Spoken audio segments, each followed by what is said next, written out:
What's going on, everybody?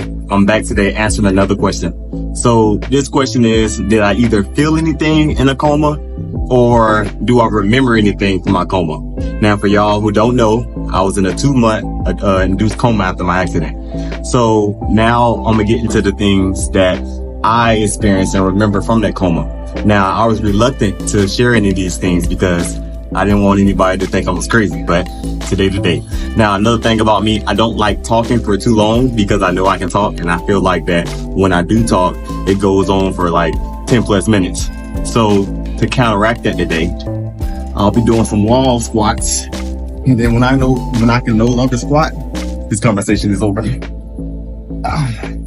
All right, so let's get into it. Not too deep into the squat because I don't want to shoot y'all out of the conversation. So basically, like I said, I was in a 2-month induced coma. Now, here's the funny thing about that, right? For y'all who don't know, I was in a motorcycle accident, and that's what caused my coma. Now, when I was in a coma, things that I remember is my coma seemed like a reoccurring dream, more like a nightmare, right? I would be a test dummy, per se, of these new inventions that they were testing that never worked out. So, like, one would be a flying motorcycle. I would be flying in a motorcycle. Everything that seemed to be all right. I would have on a headset. I would hear all these different noises. I would test it out, and then boom, out of nowhere, I would crash. Then they would be coming back, and they would be reviving me. And then as they was reviving me, I was in this white room with no color but white. And I could not see anything, and it was like I was asleep, but I could hear a noise, right? The noise sounded like this. I could never really figure out that, but I got an interpretation of what there was later on. So this is crazy because the last thing that they was testing on me was like this motorcycle that could basically go underwater. Now, of course, I can't do the weights. So, of course, this motorcycle, it didn't work. And I found myself drowning, and they found themselves like pulling me out the water and trying to give me CPR. Now, why this is ironic is because now, when they pulled me out of the water doing CPR, I was actually coming out of a coma. I gave up. I was coming out of a coma 2 minutes after that. So, I was coming out of the coma. And when I came out of this coma, it just so happened that there was a nurse in my room at the time.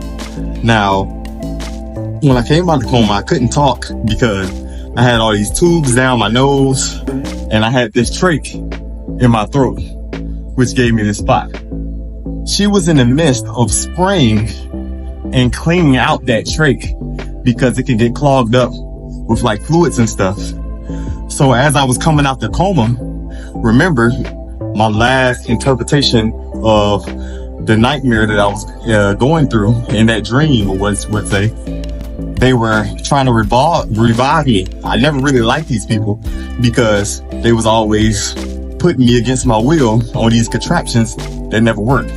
So as I was coming out the coma, and she's spraying stuff into my trach, I have no idea. I don't know her. I don't know that I'm in a hospital. I don't know that I got a trach. I have no recollection of the accident. I just see another person in a gown doing something to me. So I just started panicking. I couldn't talk.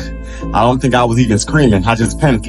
Now at this time, I remember some more doctors and my mom coming into the room. Now, it's something about mothers. They have this intuition, So my mom, even though I couldn't talk, she could look me in my eyes, and just the way I was like looking at her, she was so excited because one, I came out of the coma, but secondly, she could kind of tell there was something wrong. Now my mom was trying to piece it together. She was just like, nah, something not right. So then she tries to like guess what's wrong. Like, you're hungry, you thirsty, you in pain, something hurts, you feeling something. And then she got all the way around to her, this lady, this nurse. Did she do something to you? And then she's like, blink twice if this lady was trying to do something to you. And here go my ass. So my mom was like, oh no. My mom instantly turned into like attack mode, like she's trying to do something to my baby. And I'm right on my mom's side, like this lady's trying to kill me, because this is what I'm thinking when I'm coming out of the coma. Now I can't tell anybody this. I can't, verbally express myself. Now, later on, I start to remember like, hey, I was having these crazy dreams and stuff when I came out of coma, but it was still like another 2 or 3 weeks before they took the trait out my mouth, so I couldn't speak. They ended up like not allowing her to be my nurse, the whole 3-4 weeks I had the trach or whatever, because they couldn't tell. Like, they didn't fire her, but now you got this patient and his mom telling the doctors and stuff that she's trying to do something to me, so in our minds, she was trying to kill me.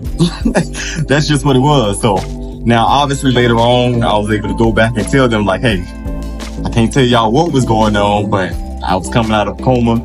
You know what I'm saying? I didn't know what was going on. I was in a daze. They was like, no, it's okay. Like, we completely understand, she didn't take it to heart. And then, I got to talk to her, and then I got to, kind of apologize to her, and she understood. We gave each other a hug, or she gave me a hug. I couldn't move, but she gave me a hug. She understood, and we became friends. But yeah, now let's go back to this noise that I was hearing.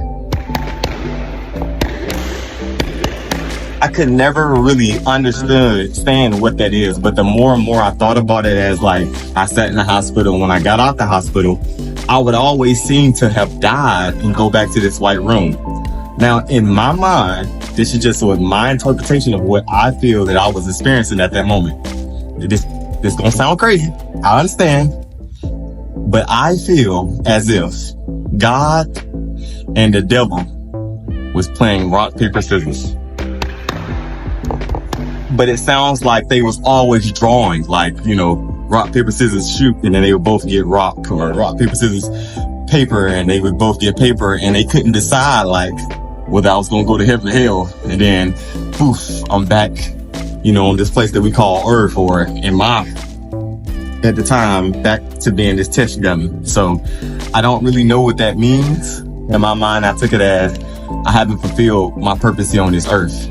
I definitely ain't trying to go to hell. So, that's why I'm going on this journey, to motivate and inspire as many people as I can, to use my story to make people understand that you got to keep believing, you got to keep going, you can't give up. You know what I'm saying? Just because something bad or traumatic happened to you, that's not the end of the world. You lose a limb, that's not over. You get burnt, you don't look the same. You know what I'm saying? That's not the end of the world. Like, you got to pick up the pieces and you got to keep going, right? If you had a story and that story, took a detour and it's not, the way it was, you got to flip that page and you got to, rewrite. You got to rewrite an ending, that's going to be suitable for you. You know what I'm saying? So, like I said, I didn't want to keep this too long. I just wanted to answer these questions, about people asking me, did I feel any pain? Yeah, I was definitely feeling pain. And, what I remember, I was a test dummy, man. I'm talking about flying motorcycles, flying planes, or motorcycles that went underwater. It was crazy. I don't remember all of it biblically, but I do remember it felt horrible. It felt like a ongoing pain of torture and excruciating pain, and it was rough. So I can just imagine what the people on the outside of my body was saying. I was probably doing all types of twitching and moving and stuff like that. And keep in mind, I was going through surgeries at this time too, so by the time I woke up, I think I had already been through like 6, 7, 8 surgeries, you know what I'm saying? So ain't no telling, but that's what I felt, you know what I'm saying? So I'm sharing this with you guys. I hope y'all don't think I'm crazy, but it is what it is. Till next time.